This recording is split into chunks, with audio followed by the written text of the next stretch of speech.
Rajesh law centre में आप लोगों का स्वागत है। आज हम लोग चर्चा करेंगे आर्म्स एक्ट के तहत कब किसी व्यक्ति को सजाए मौत दी जा सकती है। अगर आर्म्स एक्ट किसी पे लग गया है, अक्सर तो कभी कभी पुलिस वाले फर्जी भी लगा देते हैं, लेकिन अगर सही लगा हुआ है तो सजाए मौत कब दी जा सकती है। क्योंकि अक्सर अगर किसी व्यक्ति पे आर्म्स एक्ट लगा है तो धारा 25 लगी होगी या धारा 26 लगी होगी या धारा 27 लगी होगी, या तो 25 लगी होगी या 26 लगी होगी या 27 लगी होगी। प्रमुख तौर से यही 3 धाराएं लगती हैं। हम लोग यहाँ चर्चा करेंगे सजाए मौत, कब मौत की सजा दी जा सकती है। तो सजाए मौत के लिए जरूरी है कि धारा 7 के तहत, आर्म्स एक्ट की धारा 7 के तहत अगर प्रतिबंधित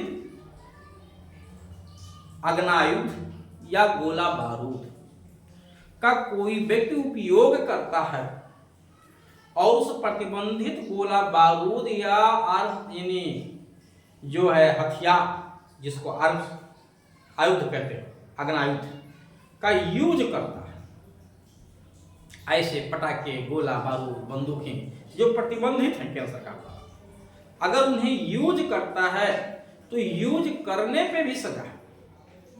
और ऐसे कंडीशन पे उस पे धारा 7 एवं धारा 27 की धारा 2 लगाई जाती है। धारा 27 की धारा 2 लगाई जाती है, जिसमें मिनिमम सजा 7 साल है।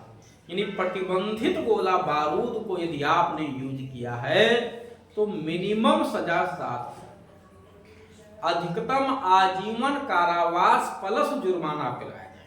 धारा 27 की धारा 2 लगती है आर्म्स।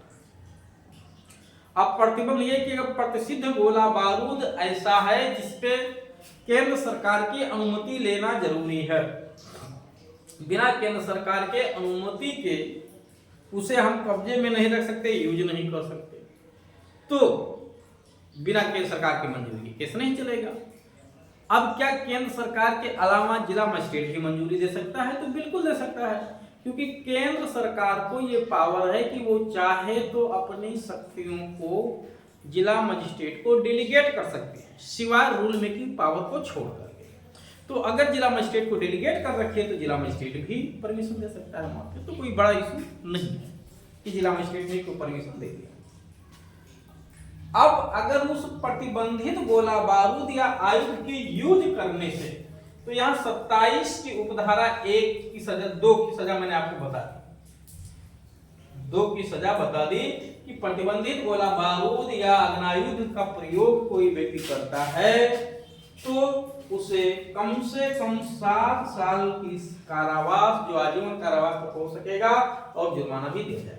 लेकिन उस प्रतिबंधित गोला बारूद के यूज करने से या उस बंदूक के यूज करने से किसी की मौत हो गई है, किसी की मृत्यु हो गई, चाहे आप कहीं हर्ष फायरिंग कर रहे थे, कहीं आप आर्केटिंग का काम कर रहे थे, कुछ भी कर रहे थे, अगर मौत हो गई किसी की, चाहे जाने में या अनजाने में हो तो 302 का अपराध है, अनजाने में भी हो गया तो धारा 27 आर्म्स एक्ट की उपधारा 3 लगेगी।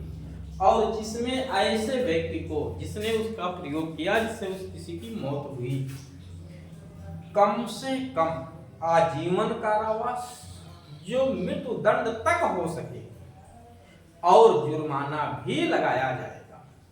यानी पूरे आर्म्स एक्ट की सबसे गंभीर कोई धारा है तो धारा 27 की धारा 3 है, जिसमें मैक्सिमम सजा मृत्युदंड, मिनिमम सजा आजीवन कारावास, उससे कम है ही नहीं सजा, और जुर्माना तो प्लस। तो कभी भी कोई भी व्यक्ति इस तरह से प्रतिबंधित गोला बारूदों को प्रयोग करने से बचे, नहीं तो अगर कानून के पंजे में आ गए तो बच पाना बहुत मुश्किल है। ध्यान रखिए, कानून के हाथ बहुत लंबे हैं, तो गलती करने से 1000 बार जरूर सोचिए पहले। तो उम्मीद है आप लोगों को समझ में आया होगा। अगर किसी भी व्यक्ति को कोई लीगल इन्फॉर्मेशन किसी भी टॉपिक पे लेना है तो मैं नंबर यहाँ दे रखा हूँ, आप इस नंबर पे संपर्क करके अपनी सुविधा अनुसार जानकारी ले सकते हैं। हाँ, उसकी जो रिजनेबल फीस होगी वो आपको जमा